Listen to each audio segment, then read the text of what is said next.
Welcome to AI for Good, the leading action-oriented, global and inclusive United Nations platform on AI. Organized by ITU, in partnership with 40 UN sister organizations, and co-convened with Switzerland. The goal of AI for Good is to identify practical applications of AI to advance the United Nations Sustainable Development Goals and scale those solutions for global impact. In today's session, we're counting on you to use the live video wall feature to ask questions and post comments to help create an engaging discussion. We encourage you to stay until the end to chat, connect, ask questions, and network with our distinguished panelists and world-class AI experts in the neural network. It is now time to kick off the session and welcome our first speaker. The floor is yours.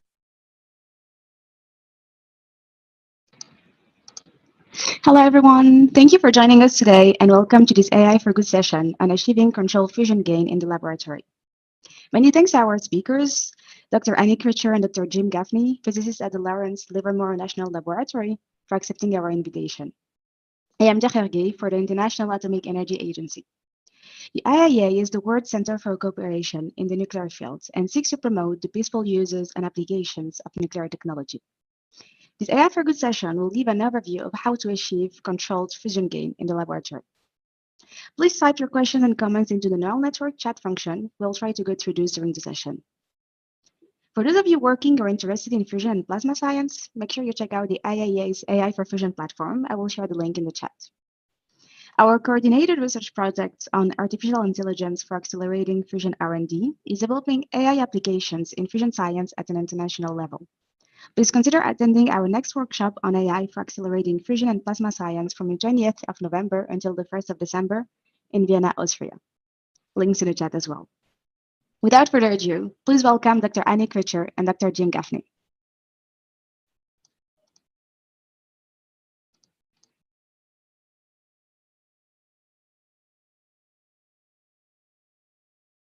Good morning, everyone. I'm excited to talk to you today first about designing of the first experiment ever to achieve target gain greater than 1 in fusion experiments at the National Ignition Facility.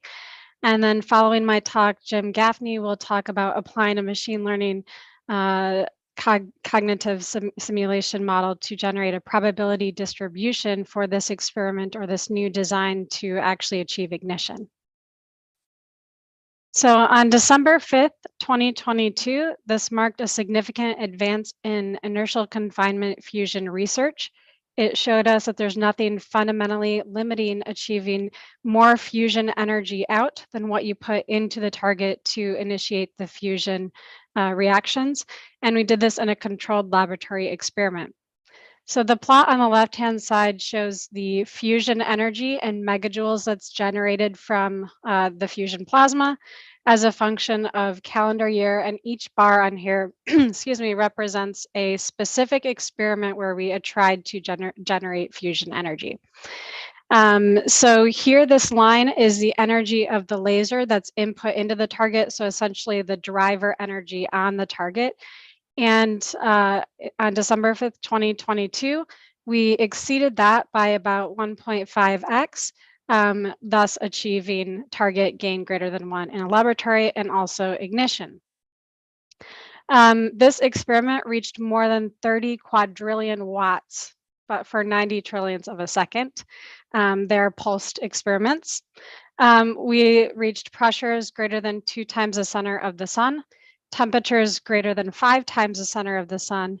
And this experiment now meets all the definitions for achieving ignition on the National Ignition Facility.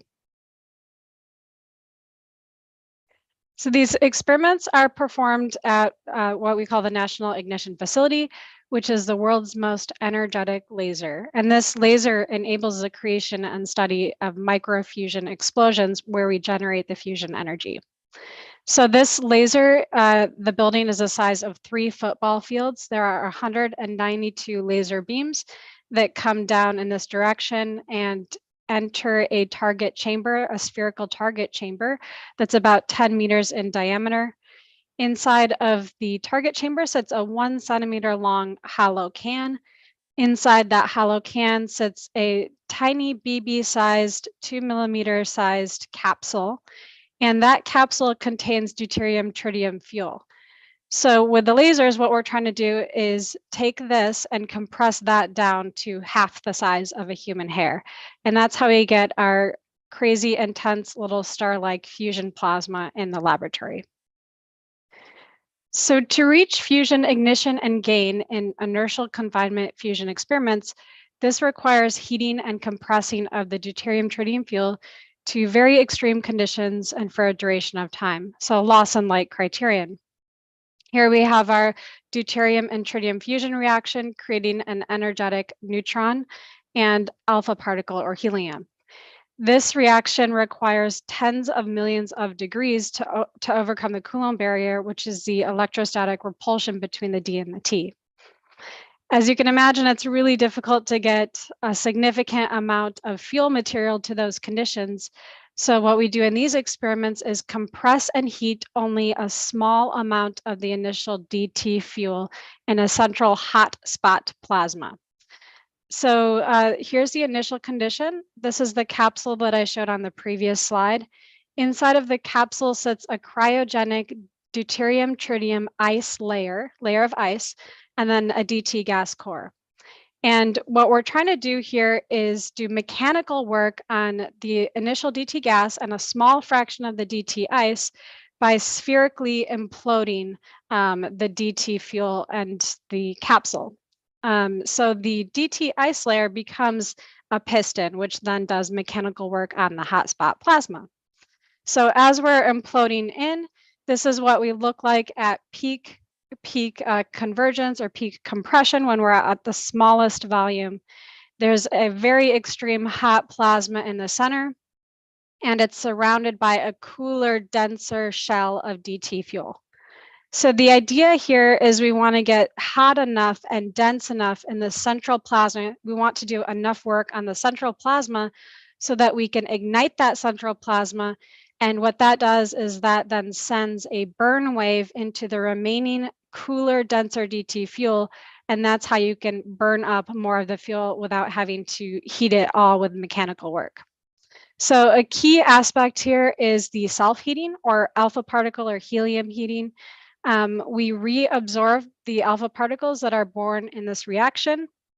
And that's how we get to the ignition conditions. We wouldn't be able to get to ignition conditions just by doing mechanical work on the hot plasma. We actually need that self-heating. So as we start to trap or absorb more of the alpha particles, it heats the plasma more. There's more reactions, there's more alpha particles, and it's essentially a runaway sharp increase in temperature.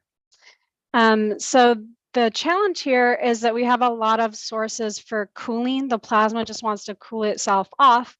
We have conduction losses. This hot plasma is trying to conduct energy away. It's trying to radiate energy away. So Bremsstrahlung X-ray losses.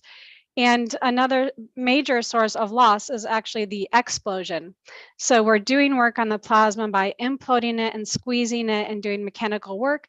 And then as it rises to extreme temperatures and pressures, that plasma wants to cause everything to explode back out. And that explosion phase is a cooling mechanism also.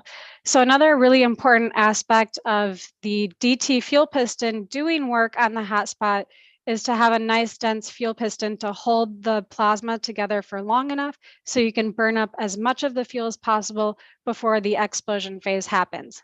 So ideally, what we'd want to do is implode the fuel, burn up as much as possible. If we could burn everything, that would be awesome. And then before it explodes back out. So the way that we do what I just described with the implosion is using laser indirect drive, the laser indirect drive scheme. And that uses a laser-driven HOROM to create an X-ray radiation bath, which then implodes or drives the implosion. So this is the 1 centimeter long can I showed a couple of slides ago. Inside of the can is suspended is the capsule containing the deuterium tritium fuel. And we have 192 laser beams entering the top and the bottom. Those hit this high Z, high atomic number hollow can. and that generates an X-ray radiation bath. The X-ray radiation bath heats the material of the capsule and causes it to explode outward. And just like a rocket, that outward explosion of the capsule material is kind of like rocket fuel, and it's causing the remaining capsule material and fuel to implode. So the outward explosion is causing of that material is causing the inward implosion of the rest of the material. So if we can reach ignition conditions, we can exceed 500 billion atmosphere in the central hot plasma. And then following ignition, we would have the burn waves spread through the remaining cooler, denser DT fuel. So achieving the conditions where we can get the hot central plasma and also have enough confinement demands precise control of many aspects, including the design, laser, and target parameters. This slide is just highlighting some of the challenges that we consider when we're designing an implosion. And they all need to be considered simultaneously, because what's typically best for one aspect is worse for another. And typically what's best for the implosion, the capsule implosion, is more difficult to achieve in the laser Hall-Rahm geometry. I'll talk a little bit about one of those trade-offs later. So what we need to do is we need to have a nice dense DT fuel piston to do sufficient work on the hot plasma. And we also have to have that dense fuel piston for tamping the implosion for longer confinement times. And that requires operating on a low adiabat or low entropy. As we're shock compressing the ice and bringing it in and compressing it in, we have to do this with multiple shocks. So that requires a longer laser pulse duration. And we also have to control the amount of electron and X-ray preheating. We also have to get the implosion going fast enough because we're doing PDV work, so the kinetic energy of the shell is directly getting converted into the internal energy of the hot plasma. So we want to increase the kinetic energy. We have a fixed amount of mass, and so we want to get to higher implosion velocities. And that sort of sets how hot you need your oven to be. And in addition, we want to keep the oven for long enough time, because if you sort of turn your X-ray oven off before it's reached maximum compression, you can't convert as much of that kinetic energy efficiently to the hot plasma, and you can also get some decompression. And that requires being able to stay hot enough, but also for long enough in the X-ray oven. We also worry about hydrodynamic instabilities.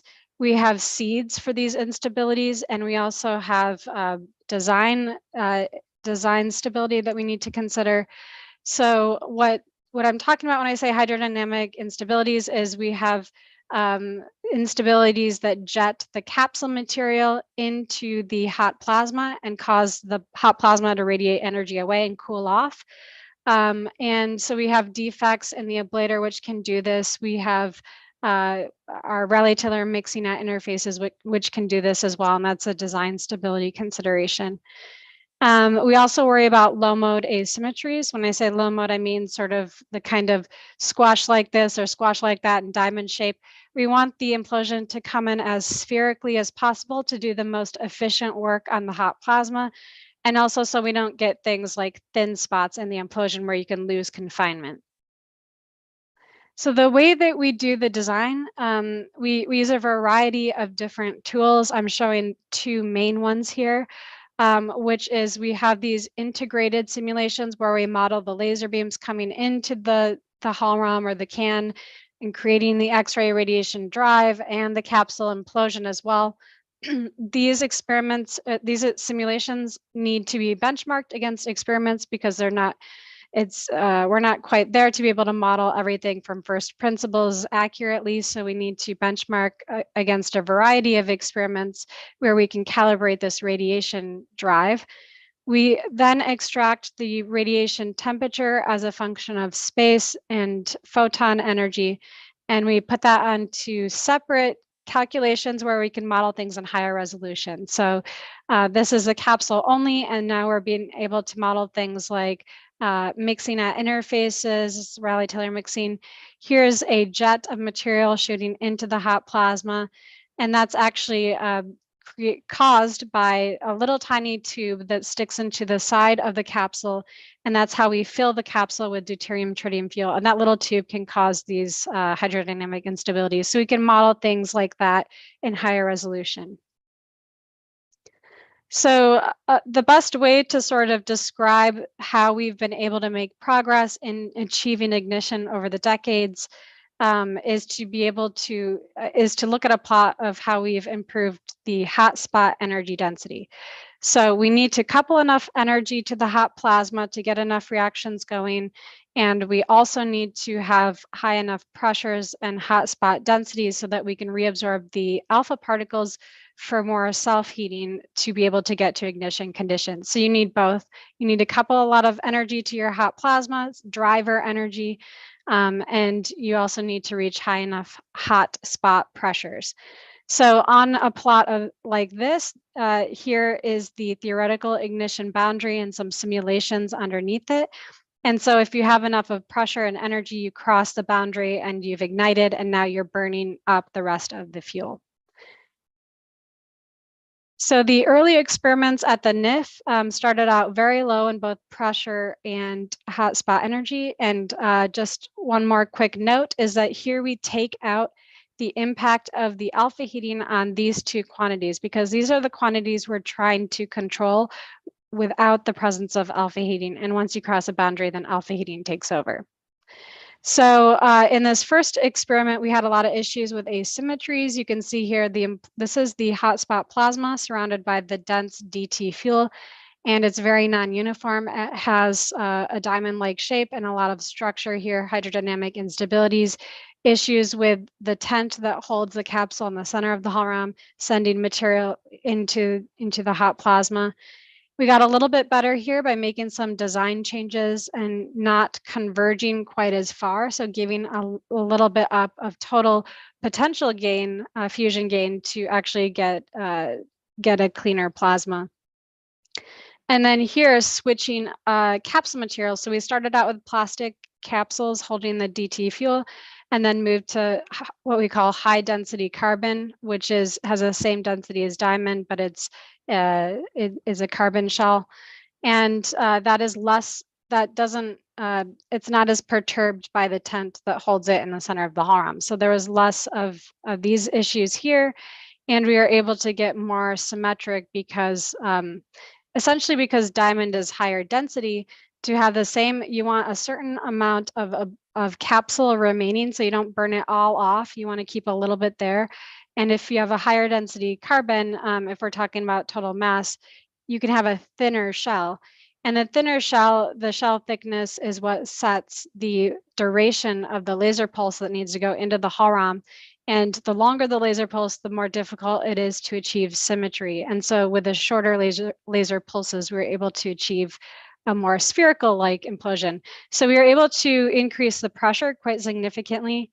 But as you can see, if you don't also increase the hot spot energy, so the amount of energy you're getting in, you'll never cross the ignition boundary. And so to get more energy into the hot spot, we had to increase the scale of the implosion. So we went to smaller scale to sort of get everything to work, and now we have to go bigger in scale. The issue is that these designs were already using the maximum driver capability of the NIF. So they're using maximum NIF energy and NIF power. So how do you increase the size of the implosion if you don't have more laser energy to do it? So that launched in kind of the new hybrid campaigns, where the idea was to try to re-optimize the hull ram and the implosion so that we could increase the scale of the implosion with the same amount of driver capability. And one big challenge in doing that is it's easy to couple more energy with a bigger capsule, but to keep the high hotspot pressures and just move right on this plot is the big challenge. And so all these things I talked about a few slides ago are important for keeping a high, nice, compact hotspot pressure. So we set out to test two different scales because we knew we might not get it exactly right. So in the hybrid configuration, one of the trade-offs between the implosion, what's best for the implosion and what's best for the hull ram, is depicted by this slide. So with what's better for the implosion is to couple more energy with a larger scale implosion. But if you have a fixed amount of laser energy, then you can't drive a larger implosion to the same implosion velocity.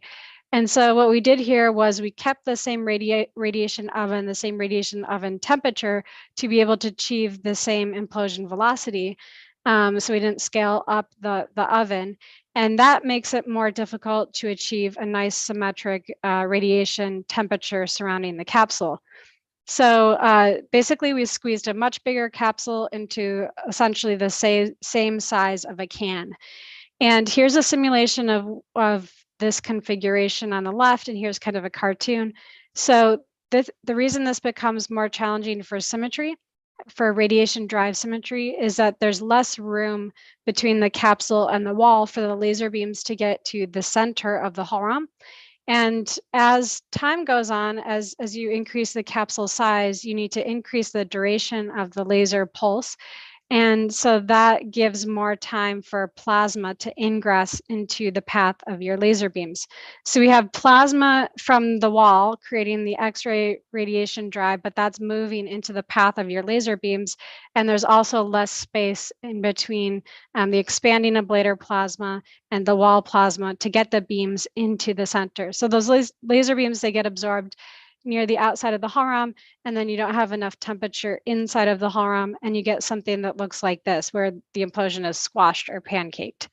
So what we did here is we used cross-beam energy transfer to control the symmetry, and we also used our semi-analytical models. Those were two key aspects, because this late time ingression is too difficult to directly calculate. We used our experimental playbooks with some analytical theory. And then we gave energy from these beams to these beams to get it hotter in the center of the hull ROM by changing their relative wavelengths between the beams, and that induces cross beam energy transfer. So as I mentioned, it would be sort of not easy, but it would be reasonable to think we could increase the energy coupled to the hot plasma by increasing the size of the implosion. And we did do that. So that's this region here. It took quite a while to work through some symmetry issues and some target quality issues. But eventually we got a little bit closer to the ignition boundary, coupled quite a bit more energy to the hot plasma.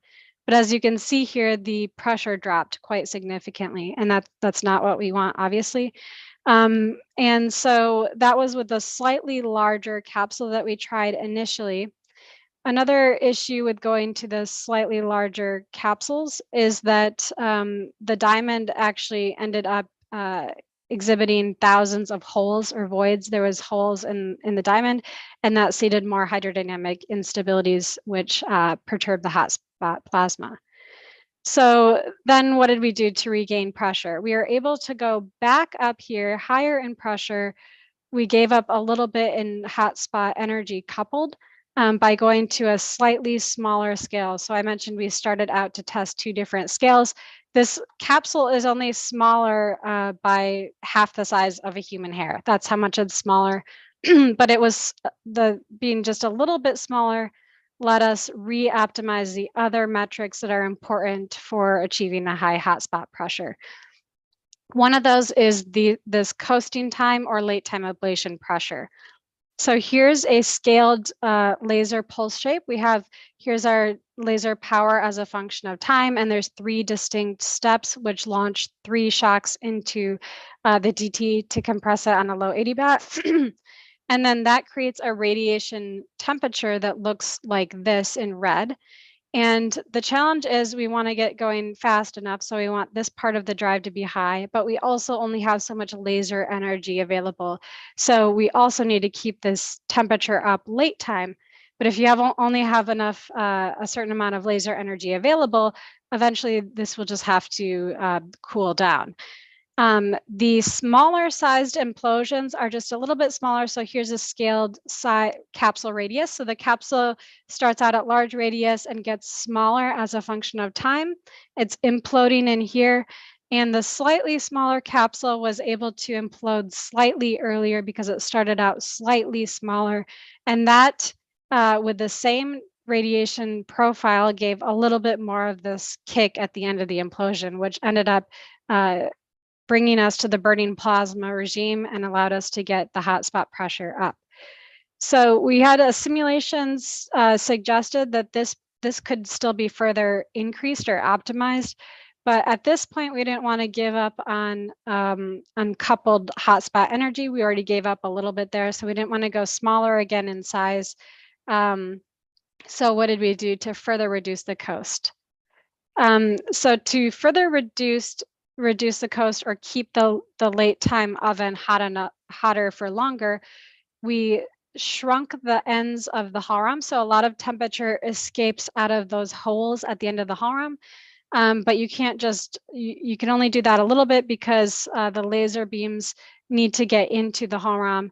And if you shrink the size of the openings at the end, you have to move the laser beams around, which means you have to re-optimize all of the radiation drive symmetry, and you could quickly get into a point where it's unrecoverable. But here we are able to reduce the size of the ends enough to make the hull rum more efficient and get a little bit more temperature extension at the end of the laser pulse. And that brought us here into the first experiment to ignite by Lawson criterion, which was in 2021 August. And that's shown here. Again, the hotspot pressure and energy we're showing here in relation to the ignition boundary is without the impact of the self-heating or the alpha heating. When you actually include what the pressure looks like and the energy looks like in real life, given the fact that you're self-heating the plasma, these are amplified quite significantly. And this also causes a very strong increase in yield very rapidly. So Jim is going to talk a little bit more about this in the next slide, in the next talk. But we did a series of follow-on experiments. So 4 experiments after this one, where we tried to repeat this experiment, but we had known conditions for the experiment, which were unfortunately worse than this experiment, and they impacted the performance. So as I mentioned, that you can get mixing from the fill tube jet, jetting the capsule material into your hot plasma. You can have Rayleigh-Taylor mixing at interfaces. You can also have mixing if you have a piece of dust that's the size of bacteria sitting on the capsule. That can jet material into your hot plasma, and you can see that in the X-ray images. So here's an X-ray image showing a bright glowing meteor, which is that higher Z material radiating the energy away and cooling the plasma. So for these experiments, we identified more dust on the outside, and that led to more of these meteors and more cooling of the plasma. And then another main source of degradation was unintentional odd mode asymmetry. So what is that? I talked a lot about the pancaked or squished implosion, and you can try to design for that. There's also the situation where, say, a top half of the hull rum, the lasers that hit the top half are slightly higher than the lasers that hit the bottom half, and this drives an odd mode asymmetry, so different top to bottom. And what that can do is create thin spots and dense spots in your surrounding DT shell, and your hot spot can actually shoot out in one side. And for 2 of these experiments, that was really bad. So we had a combination of these 2 degradations. But as you can tell, it's very difficult to achieve very pristine fielding conditions. And so we launched into a new design campaign, which is called the Higher Energy, Thicker Ablator campaign, to try to reduce our sensitivity to these non-ideal fielding conditions. So now this is going, these are the main design changes now going from August 2021 to December 2022. And part of the weight here was just getting the laser capability ready to do this. So because we have such an awesome laser team, they were able to get a little bit more juice out of the laser. And so we could increase the laser energy by about 8%. And we could only do that at the same laser power, but we could extend the pulse. And so a design study showed that now the best way to use that extra laser energy isn't just to reduce the coasting time, but to use that to drive a thicker capsule implosion. So when I say thicker capsule, here's a pie chart of the initial conditions. We have our diamond or high density carbon capsule, DT ice and DT gas. We made this capsule a little bit thicker, and that enables you to absorb more of the radiation drive and still reach ignition conditions, and also increases the confinement. So when you tack energy onto the back end and you add extra capsule payload, that causes symmetry to go out of whack. And so you need to rebalance the amount of energy transferred between laser beams, and also the time-dependent laser powers to achieve a nice uniform radiation drive at all times. So in terms of advantages for the new design, the idea was to provide more margin for ignition. So get a little bit further over this line, so that if you have perturbations like mixing or mode ones that bring you back away from this line, you'd still be in the ignition regime. So that was the idea. And doing this, increasing the hotspot energy and pressure using the thicker ablator, also was better for stability. So here's a simulation of Rayleigh-Taylor mixing between the ablator and the DT ice. And the more ablator you have on the outside left, the better your stability is at that interface, and so you have less mixing. In addition, the extra ablator helps with the confinement time. So this slide shows the type of expected increase in performance margin to various sources of perturbations, including the two that I showed on the previous slide. So now we're looking at the original August 8th design versus the December 5th design in red. And going from left to right, we're dialing up the amount of perturbation. And in this case here, it's the seed for Rayleigh-Taylor mixing. So we're making all the layers more rough, because each layer has some roughness, and that combined with the design stability can cause fingers to come in. And we're starting from 1 here where we think we are, and we're dialing up to more than 8. So as the perturbation gets worse, the yield, this is the neutron yield, decreases because you're increasing the perturbation. But you can tolerate more perturbation with the new design in red than with black and still reach high yields. Same story for the low mode asymmetries. This is a mode 1, this is a mode 2, and the diamond-like mode. You can have, as we're dialing up these asymmetries going from left to right, you can tolerate more asymmetries for the red design and reach higher yield than the black design. And finally, this is for mixing of ablator material into your hot plasma. You can still reach higher yields. You can reach higher yields for the new design at the same amount of material mixing into the plasma.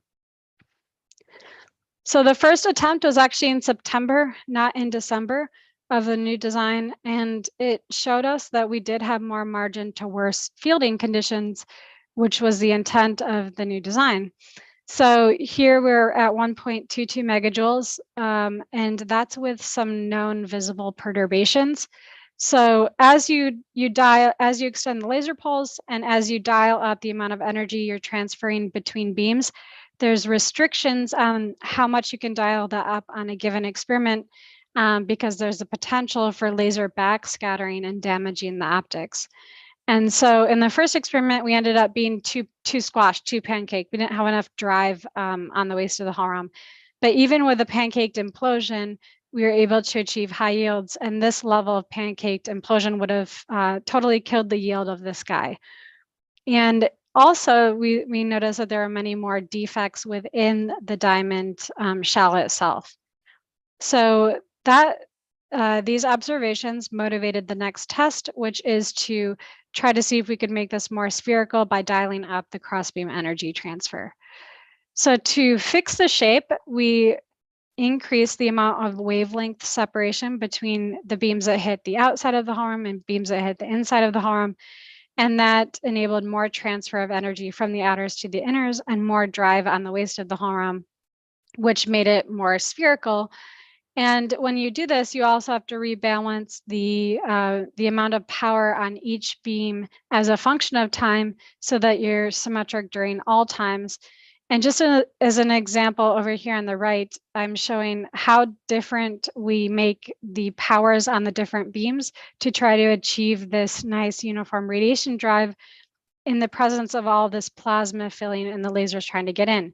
So the beams that hit the outside have this power as a function of time, and the beams that hit the inside have the blue power as a function of time. And these different power profiles, they give you a nice symmetric radiation drive surrounding the capsule, and that's very important. So the symmetry adjustments I just mentioned resulted in going from something that was pancaked to something that was very spherical. And this caused the yield to increase by more than 2.5 times. And that was the experiment, December 5th experiment, that exceeded target gain of 1. And the red points here are simulations, pre-shot simulations. So we had some expectation that as we improve symmetry, so on this plot, we're moving right and improving the symmetry, we would go from this lower yield to a higher yield. And that's what we observed experimentally. And the higher yield actually is in part due to the fact that we burned up more of the cooler, denser DT fuel, and we now meet all definitions for ignition. So here's one of the examples of a definition for ignition, which is a Lawson-like criterion, pressure times confinement time versus ion temperature. Each circle here is an experiment done at the Nift since its beginning. And here are the recent experiments, the burning plasma leading up, the 210808 and repeats, which are still the highest, other than these two experiments, still the highest yielding shots on Nift. And then finally, the December 5th, actually, the naming, the shot cycle started on the 4th, and so that's why we call it 221204, but it's December 5th experiment. Is well over here on the right side of the blue line, which means we've crossed ignition boundary quite comfortably. So the December 5th experiment, just to summarize, extended the laser pulse, which enabled new design changes to make the implosion more robust to fielding perturbations. And there are various ways to use more laser energy. Here we used it to drive a thicker capsule at the and somewhat at the expense of other aspects, like the implosion velocity got a little bit slower, but still overall it was a better design. So this is part of the design optimization process with trade-offs and what you can do. And the design changes only worked to give target gain greater than 1 after careful optimization of the implosion symmetry. But the first test proves that we do have more margin with a squash-like implosion to still achieve megajoule yields. So with that, I'm done with my portion of the seminar, and I can pass it over to Jim.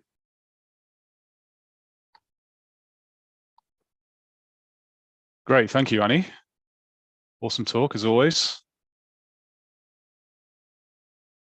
Oops. Let's see here. Okay. Well, thank you everyone for being here. I'm going to kind of expand a little bit on what Annie's talked about with respect to the experiments that are done at Nift leading to ignition, and I want to dig into how machine learning is used at Lawrence Livermore National Lab to support inertial confinement fusion. The title of the talk has AI in it, but really I'm talking about machine learning because we have not got to the point where we are happy to put a machine learned system in control of our billion-dollar facility. That certainly is part of our vision of the future, though. We kind of imagine that AI-controlled science and scientific systems are, the next stage of scientific development. And so, in response to that expectation, Livermore has recently set up what we call AI3, which is an incubator for public-private partnerships on the subject of AI applied to applied science, and particularly of interest to the missions of the US Department of Energy. And the word that I'm going to talk about in the ICF space is really kind of prototypical of what we want to be doing elsewhere. I can't skip. There we go. So I've split my talk into two. I'm going to talk about how machine learning is used to keep the National Ignition Facility running. That's a very complicated system, and we rely on ML to have it running efficiently and safely. And then in the second half, I'll talk about my own work on how we use machine learning to interpret and learn from complex fusion experiments like the ones that Annie talked about. So before I dive in, I want to say, you know, these are difficult experiments, involve a lot of people. I want to give some special thanks to Laura Kegelmeyer and Brian Spears. I'm hoping Laura's going to be on the call to chat with you later on. Both of those people are kind of thought leaders in these areas and shared slides with me. A lot of the work that I'm presenting were done by two teams, the NIF Optics Inspection Analysis team and the ICF Cognitive Simulation team, who are listed here. And then, of course, there's a much bigger group of people who make NIF and ICF work. And that picture on the right is just a subset of those folks. Okay, so jumping in. NIF is the world's biggest laser facility, the world's most energetic laser. It's very complicated and requires a lot of work to keep running, and machine learning is kind of at the core of that in certain places. And in particular, we use machine learning to make sure that the laser glass and all of the optics inside of the NIF laser system are damage-free. So this is a picture of the laser bay of NIF. It's about the size of a football field. You can see some people down there at the bottom for scale. Those people are standing on top of maybe 8 feet of laser beam lines, which contain thousands of optics that all of them need to be inspected and replaced as they get damaged. And that happens a lot because all of these different pieces of glass, you know, the focusing optics, laser gain media, deformable mirrors and polarizers, are all operated really right at the very edge of their damage threshold. That's just the nature of operating a facility like NIF. In order to mitigate that, NIF operates what we call a recycling loop, where there's a kind of an ongoing and constant observation of the health of the laser glass. As damage is seen to develop and identified, I'll talk about that a little bit more later, those sites are identified and blocked, which prevents the laser light from hitting the damage and making it worse. This video is showing you what would happen if we didn't do that blocking. The damage would very quickly grow to a point where it was catastrophic. But eventually those pieces of glass need to be removed, taken to a facility on site and repaired in the optic mitigation facility, and then replaced and put back into the laser. And we use machine learning throughout this recycle loop to keep things running at NIF. And it's really essential to the success of the facility. Of course, the success of the results that Annie just talked about, but NIF is used for all sorts of different things that go beyond ICF. And the fact that it can run reliably for 10, 15 years now is a testament to how well this recycling loop is working. So essentially, since the very beginning, since 2007, machine learning has been used in this recycling loop. And I'm going to show you how we can improve the accuracy of the recycling and also the efficiency by reducing the time it takes. Okay, so damage is identified through a system where NIF can kind of backlight its own optics and take pictures throughout its beam lines. This is an example of one of those pictures of one particular optic inside of NIF. And the challenge is to kind of look at these images and identify features that might be damaged and then figure out if they actually are damaged. So, you know, this little spot here, is this damage on this piece of glass? Is it damage from another piece of glass that's showing up in this image and is out of focus, or is it a flaw in the camera? So this is basically an image classification problem. You know, we collect all this data and we need a rapid way of identifying damage that we can then go and mitigate. The team who do this took their inspiration from the methods that are used to identify malignant cells in mammograms. So on the left is a mammogram with some cells that need to be potentially addressed, and then on the right is the NIF optic image with some potentially dangerous damage. And in both of these cases, the aim is to kind of look at these images identify something that's out of place and looks different to its surroundings, and then measure something about it so that you can go back and mitigate it. We want to do that automatically. Where we don't want to have an expert sitting in a room looking at all these images all the time. The way this was approached was through random forest regression. What was essentially done was a huge data set was collected of NIF data, and they did exactly the thing that I said we didn't want to do, which is make an expert sit in a room and look at all of those images and classify what was being seen as either a defect or damage in the glass or something like that. And so you create this big data set that consists of features from the image that you can extract using normal means as inputs, and then outputs are the expert's opinion about whether that represents damage to the glass. And then we're going to build a machine learning model that kind of tries to take the inputs that you can take from a new image that you haven't seen before, and then predict what an expert would say much more quickly than the expert is able to do it. And therefore, the expert can go and do something more interesting elsewhere. So what was found was that this worked really well. So random forest is a machine learning method. It's not deep learning, but it's still machine learning, and it worked really well. One way of viewing that is by looking at these plots that the engineers make at NIF. These are essentially kind of machine health plots where every single square in this picture is a piece of glass inside of NIF, and we're assigning green, yellow, or red based on the measured or the predicted level of damage. And essentially anything that's not green would require an expert to go and take a look at the piece of glass and decide whether that needs to be replaced, which of course is expensive. This was how that plot looked before machine learning was introduced.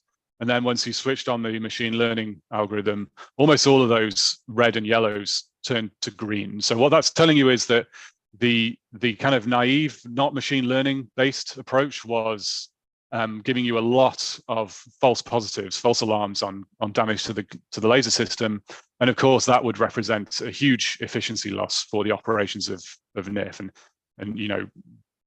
I don't know exactly how many more false alarms there are there in that plot, but you can see there's a lot, and that of course would ultimately reduce the shot rate that NIF can operate at. And who knows where we'd be right now if that had been the case. Eventually, though, those optics do become damaged and need to be taken out and replaced and repaired. And that's done at what's known as the optics mitigation facility. So a robot goes and pulls the glass out of the system, moves it to the OMF, where a big team of people put on their bunny suits and solve and fix the damage to the glass. That's what's happening in the left-hand side there. The way that fix is done is by laser machining a cone over the top of the damage. So this video on the right is a spot of damage on the glass, and you can see there's a cone being laser machined over the top of it, which essentially removes that damage from the view of the laser. Once that cone is there, the laser light will scatter from the cone uniformly, and NIF is essentially will not see that anymore. So of course the challenge is, once you've done this machining, you need to do some quality control. You need to figure out whether that fix, there we go, actually worked. And in order to do that, what used to happen is we would have an expert sit and watch a video of that entire repair process. It could be up to 5 minutes. And during the video, they would try and identify evidence of remnant damage to the glass, basically places where the repair did not work. And that was really pretty tedious. It resulted in about 8 hours per optic of repair time. So the question, the obvious question for folks on this call would be, well, can we use machine learning to do a quicker or even better job of identifying remnant damage on these glass optics? That's a big challenge, because it's very difficult for humans to tell whether there's remnant damage. And in fact, the reason that people had to watch the video is that simply by taking a picture of the repaired glass is not enough typically to give you context about whether the damage has been repaired. So these images on the right show you on the top examples of a repair that did not work and we'd need to go back and fix it again. And on the bottom are pictures where the damage did work. And you can see that it's pretty difficult to tell the difference between those. And a human needs to sit and watch the video in order to be able to do that. But maybe a machine learning or a deep learning method can achieve that. So to investigate that, the team did the same thing again. They built a big data set where they collected real data from NIF. You can see that's very complicated. It's not just pretty pictures of cones in real life. And then had an expert to go and classify them as remnant damage or not, and then build an image classifier just the same as before to accelerate the process. Now that's a big challenge here, because although we have thousands of these images from the history of NIF, that's not a big data set when it comes to a deep learning method for image classification. And so it probably wasn't the case that you could build a big enough data set to classify these images on our own. So we turned to transfer learning to fix that problem. And the basic idea behind transfer learning is you pre-train an image classification model on open data, so pictures of celebrities or dogs in tutus or something like that, and then retrain a smaller portion of it with your task-specific data. So one way of putting it is that you use the images of celebrities to learn how to see, and then you use your application-specific data to learn what to see. And that worked really well. This is an example that the team did where they basically started with a bunch of different image classification models. The rows in these columns are basically different approaches to image neural networks. If you know what they are, then that's great. If you don't, it's not that important. The point is that regardless of which of those you use, we saw an increase in accuracy. So compared to the 91% that we expect from an expert, we were getting up to 98% using the transfer learned model. So this is essentially giving you an instant result as opposed to the 5 minutes it took for an expert. And in a lot of cases was doing better as well. So that was a big win. The team went one step further and developed a way to check the results and essentially check that the neural network was basing its decision on the correct features, and developed this tool called Fastcam, which is an explainable AI method that allows you to take your image and basically produce a heat map that's telling you where in the image important features are. Basically, what in the image is the neural network using to come to its conclusion. This is an example on the bottom where the image on the bottom left has been classified by an expert. To have this dark patch up here is what has led this expert to conclude there's remnant damage. Then if you run through this Fastcam software, you can see that area of the image lighting up as being important to the deep learning method's conclusion. So Fastcam is a nice tool. You can get it open source on our GitHub page. It's also part of the Captum explainable AI toolkit, which is based on PyTorch. Okay, so the work in NIF has been going on for a long time and really represents some real kind of measurable improvements that we've got from including machine learning in our processes. And it's really they were really trailblazers back in 2007 and putting this onto the NIF. With that, I'll move on to the second half of my talk, which is on how we use machine learning to understand the experiments that we can now do on NIF because NIF works so well. And a key concept behind this goes far beyond ICF is something we've come to call cognitive simulation. Basically, what we want to do is join simulation and experiment using AI. The idea behind CogSim was based on an observation that we are pretty good in science at two traditional pillars. We can run big simulation codes with extremely fancy codes that are, essentially approximation to real life. We solve equations that are right in some ways, they're missing some things, they may even be wrong in certain situations. We're very good at running those giant simulations. We're also obviously very good at running experiments. So Annie and I have both talked about that. And those facilities are extraordinarily precise and accurate. But even so, the data that we collect is quite complicated and difficult to interpret. And so it's often difficult to build a bridge between the simulation and the experiment. And how do you take data from an experiment and use it to improve your simulation? Well, the idea behind CogSim is to put a deep neural network in the middle And essentially, the goal it would be to have a model that is informed by both simulation and experiment. You've got these two different data sets. We want to learn how to use both of them to constrain a model that presumably would be better than one individual piece of information. That's CogSim in a nutshell. We've been applying that on NIF for maybe 5-10 years now to understand the data and understand our path to ignition. This is an example of something we were doing in 2020. This is really the first time we pulled all this together into a full analysis. What we're doing here is using the data on the left in those red points, which is from the best design we had at the time called Bigfoot. We're using that to train a deep neural network model to predict what will happen if we take those experiments and scale them up to a bigger laser. So NIF operates where those red points are. What would happen if we built a bigger laser with twice the energy and fired the same design? And what we found, so what we're doing is we're taking data that we already had, combining it with a simulation model into a deep neural network approach, which predicts performance out to higher yield, higher energy. What we saw was that actually at that time, our experiments were not scalable. We predicted that as you went up in scale, we would lose control and the yield would go down. We were also able to say, well, actually, okay, how about we switch off some of the degradation mechanisms that Annie talked about, and then we found that, well, if you do that, now you're really starting to cook, and we expect to see significant increases in yield at higher laser energy once we start to mitigate those degradations.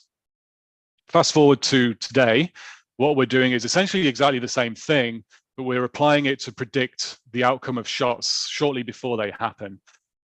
This is a plot where we are, again, building a statistical model for performance based on previous shots to make a prediction for a design that might happen on Sunday or something like that. We did that ahead of the ignition shot and found that there was a significant improvement in the performance or the probability of a high performance. And we've done that for shots since the ignition shot 22-12-04 and found even higher probability of ignition. Unfortunately, this shot in blue that I'm showing, which has this really high probability of ignition, did not actually get fired because I think the target broke, which is the reality of these experiments, which are pretty hard. So again, just to reiterate, the whole point here is that we're taking information from experiments on NIF and we are combining it with simulations to make a model that we think is more predictive of reality. And we're doing that based on deep learning. What we're actually doing, and the way this actually works, is to build a statistical model with a neural network inside of it and run Markov chain Monte Carlo to explore parameters. And so Markov chain Monte Carlo, if you don't know what that is, it doesn't matter so much. Really, it's just a numerical method that allows us to sample from these complicated probability distributions, which are being built on top of data and simulation. The most simple thing that you can imagine doing with that approach, I think, is to take a mapping that, like a simulation or a physics model, that takes you from inputs to outputs. And then when you go to an experiment and you observe what the outputs actually are, you can use MCMC to turn that statement about the outputs of your code into a statement about the inputs, which you didn't know beforehand. And since this mapping from X to Y is based on physics, and then you're incorporating the data, this is jointly informed, and this is the basis of CogSim essentially. The thing that I just described is actually kind of difficult, because when your forward model is a physics simulation and requires a supercomputer to run, it can be very expensive. You'll end up running this forward model millions of times. It's actually impossible to do when you have any high fidelity simulation like we want to use in our work. And so the basic idea is to, instead of running the simulation, we introduce a surrogate model, which is deep neural network, which predicts the output of the simulation. It's an approximation, but it's much quicker. And so we can, with that quicker model, we can run this sort of analysis more reliably and in a time that's less the age of the universe. So building these models, it comes in a few steps, and we've developed tools to help that are open source and you can pick up and use. The first piece of this is to run a set of simulations which we can use to train our deep neural network surrogate. we pick a bunch of parameters we're interested in exploring. In this case, we picked 9 parameters, and then we populate that space of parameters we're interested in with simulations. Typically, we'll run 100 to 150,000 simulations with our code Hydra. Each one of those takes 12 node hours to complete. So that simulation ensemble represents 60 or 70 million CPU hours to run. That's a pretty decent size allocation on one of the world-class supercomputers that the Department of Energy has at its disposal. In this case, we ran on the Trinity supercomputer at Los Alamos National Lab. Simply running 150,000 high-fidelity simulations is not an easy task, and we quickly realized we needed specialized tools to do it, and that resulted in our software, which we call Merlin, which allows you to scale these simulation studies up to very large numbers. You can, again, find that on our GitHub page. Once we've run those simulations, we use them to train a deep neural network surrogate, which essentially, instead of running, it takes the simulation inputs and predicts the simulation outputs, and that takes us from 12 node hours per run to some tens or hundreds of milliseconds, which is the key idea behind our CogSim approach. We've again developed tools that you can pick up and use for that task. GIN is a neural network which essentially specifies the architecture of the network. So instead of having to come up with the number of layers and the width of the layers and all sorts of things like that, GIN reduces that down to a single hyperparameter which you can tune by hand. And so for someone like me, who's I'm not a neural network engineer, I'm a physicist, that's a really nice place to start if you want to build one of these neural networks, because it's pretty easy. And then MAC is another approach that you can pick up, which is a lot more sophisticated. You can handle non-scalar data, and it forces some cyclic consistency that we think is important for physics problems. Again, you can pick that up and go to our GitHub page and learn about that. And then finally, once we don't just train one of those surrogates, we train multiple of them. That allows us to assess the uncertainty in our prediction, and then we can build that into our analysis downstream. With that, we can then go and run our Markov chain Monte Carlo. We use standard tools for that. I've tried all sorts of different things. Currently, I'm using PyMC, but that has a tendency to change. But once we have the surrogate, this actually becomes a rather easy problem, because everything's quite fast, and there's some nice tools out there to build your model. Okay, so I'm sort of running out of time, and I want to give us a chance to answer some questions. So I'll skip what I was going to say, but I'll just summarize that a lot of this process takes a long time, what I've just described. Typically, it takes us 6 months to run the simulations, and then there's a process where we have to train the surrogates and run the analysis and things like that. And up till very recently, we really have not been able to close the loop on a CogSim analysis of an ICF experiment fast enough to be relevant. We can run an experiment, but then if it takes us 6 months to come up with an analysis of that experiment, we've already done 5 experiments since then, and so it's difficult to be relevant. What's really changed is, again, the use of transfer learning, where we are essentially continuously updating our surrogate models. Every time we run a new design for every time someone comes up with a new design for an ICF experiment, we are able to take the previous surrogate model we trained and update it for the new design. And what we've found is that update process, if we use transfer learning, doesn't require tens of thousands of simulations. It requires tens. So we've gone from the situation where if Annie comes up with a new clever design for an ICF implosion, it doesn't take us 6 months to run those simulations. It takes us a night in a standard batch allocation to generate 10 or maybe 50 simulations, update our surrogate, and then we can run with that. And that introduction of transfer learning has really been something that's pushed us over the edge to the point where we actually can run these analyses ahead of time. I already mentioned that we were able to predict that these shots that ignited had a good probability of igniting. Transfer learning was key technology to allow us to do that. Okay.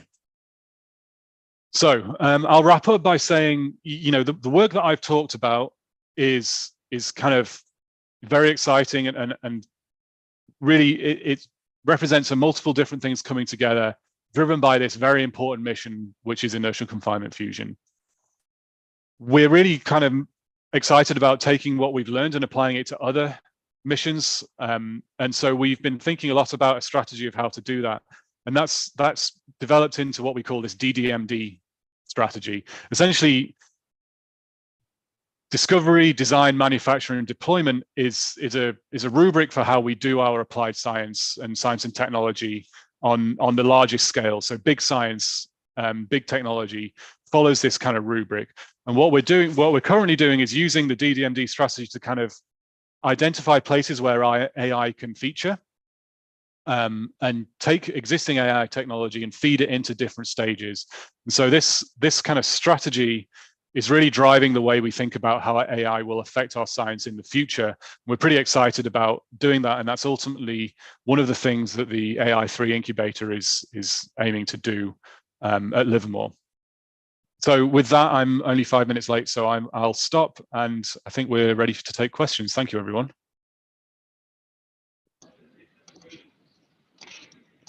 Great, thank you. Thank you both for your talks. And let's get started with this question. Someone asked if the result to gain of 1.5 has been reproduced since December 2022. I can take that one. Yep. Yeah, sure. So we had planned to attempt a repeat experiment, but we have not yet been able to do that. There's been some issues with the target. So we were supposed to do a test in February, but unfortunately, we lost all the targets. And so every experiment we've done, except one experiment since that December experiment, has been back with less laser energy and trying different design things just for understanding. And then the one experiment we did so far at 2.05 megajoules, we were doing a test of, we got a capsule that had a really thick one side and a thinner one side. So the capsule itself had a mode 1 non-uniformity. So we did a test of what happens if we shoot that and we try to rebalance it with the laser beams. So it's like an understanding test. So we haven't just done a repeat of the December shot yet, but we plan to do that at some point over the summer. Great, thank you. Someone also asks, it was during Annie, your talk, the computer that you use for your analysis? The computer? I use the supercomputers at Livermore, and depending on the type of simulation, it can be hundreds of processors. Great, thank you. And we also have a question regarding the design of a public repository for optical damages to train a classificator. So I'm not sure about that. Livermore has what we call the Open Data Initiative, where we explicitly create data sets for people to use. We feel pretty passionately about that because, of course, that's the way we can engage with other people and get new ideas. So I can check on that. I think it's something that we, like I say, are interested in doing. It's a process that we are happy to go through. I would say that you could check out. There's more recent work that I didn't talk about by the team who have done a much more sophisticated analysis to not only just identify damage, but to classify what kind of damage it is, because that's information you can use to kind of do a better job of repairing it. So there's been a lot of work on classification of damage, and the data sets are there. So if people are interested, it's something we could explore. Right. Thank you. You also talked about the role of AI and machine learning at the National Ignition facility today. How could these methods be used in future inertial fusion power plants? So this I saw another question about whether AI was the long pole in fusion. So I think this speaks to that as well. So machine learning is not a big part of the way we design ICF right now. Annie spoke about how that happens, and it's based on physics understanding and large-scale simulation. However, to go from inertial confinement fusion and the experiments that are done at NIF to something that could generate energy requires scaling current results up by orders of magnitude in both the rate at which they run, but also down in costs. We fire one of these things 1 million times a day in order for it to be a feasible energy source. And so I think most people expect that AI will be foundational to making that happen. You know, we're going to have to manufacture targets at very high throughput, deliver them to the target, and fire them with no human intervention whatsoever. And so using AI to achieve that is, I think, probably essential. It's an open question on just how much control is required, because in principle you could build a big enough laser but none of it matters. You fire it and it ignites every time. I think if you think about something more marginal than that, AI is probably very important. We're actively thinking about what that looks like and trying to figure out how to design, kind of co-design the control systems and the AI systems with the IFE concept. Annie, do you want to add to that? I think that was a pretty good answer.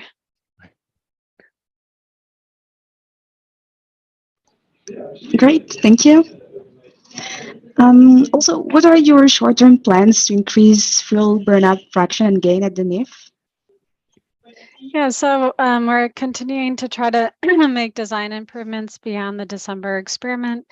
We have a variety of ways to get more drive into the hull ROM. We're looking at higher efficiency hull ROMs. We're also going to be able to increase the laser energy even more, so they're getting more juice out. So we'll be able to make the ablators even thicker. We'll be able to go larger scale again. And then we're also looking at ways to better compress the DT fuel. Great, thank you. Jim's final slides talked about how NIF results are helping us think about other important S&T problems. What other problems are you tackling? Okay, so yeah, the Department of Energy, where this work is funded, you know, has a very wide-ranging set of interests. And what we ultimately want to do through the AI3 incubator and the DDMD strategy is bring AI to all of those. We've of course had to identify some priorities to begin with. And so there's 6 of those. You can find out more about that on the AI3 website, but we're looking at advanced manufacturing, so 3D printing, you might call that, but more, you know, what does the factory of tomorrow look like? Predictive biology, climate resilience, inertial confinement fusion, next generation high performance computing, and nuclear security are the 6 thrust areas we're going for right now. But we're really using those 6 to think about applied science as a whole, and what we'd like to do is change science in general. Great, thank you. Also, what challenging design considerations will need to be addressed for an IFE plant versus what's currently being done at the NIF? That's a good question. So right now I kind of talked about all the nuances of sort of getting everything just perfect to ignite. As Jim mentioned, we're going to have to do this at high rep rates. We're going to have to make cheaper targets. So like, for example, we can't make the can out of gold and depleted uranium. So we'll have to go to things like a lead hull ROM. In this configuration, there's other ways to drive the implosion as well. But all that together with other things like we'll have to converge more, they all can impact all the different considerations for the implosion. Going to a lead hull ROM won't give off as much radiation drive. Going to higher convergence can be more challenging for stability. So we're going to have to get much higher gain designs, which is the higher convergence. So we'll have to, for a given amount that you put into the capsule or absorb the capsule, we'll have to increase that by quite a bit. So yeah, there's quite a few aspects that excuse me, need to be looked into, different way to support the capsule in the center of the hull ROM. We're also looking at wetted foam designs, so it's kind of unfeasible to think about freezing a DT ice layer into every target if you're firing at 10 hertz.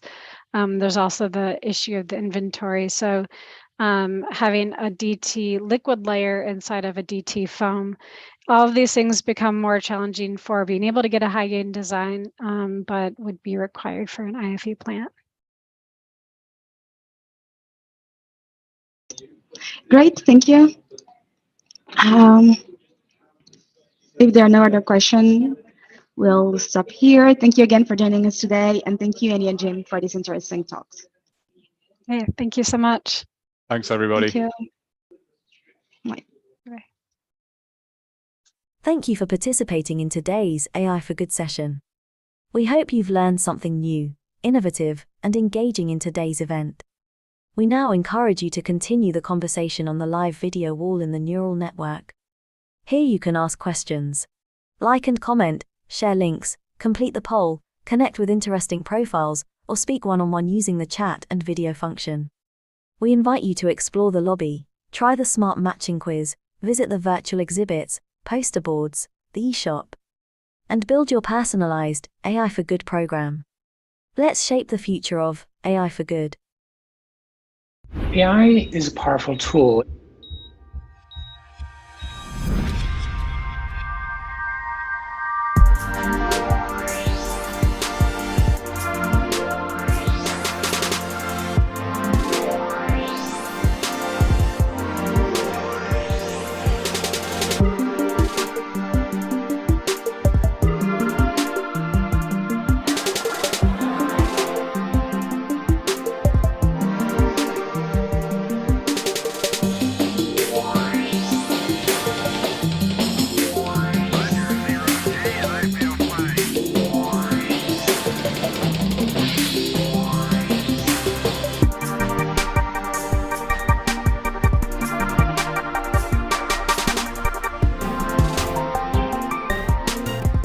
This summit can help ensure that artificial intelligence charts a course that benefits humanity and bolsters our shared values.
you.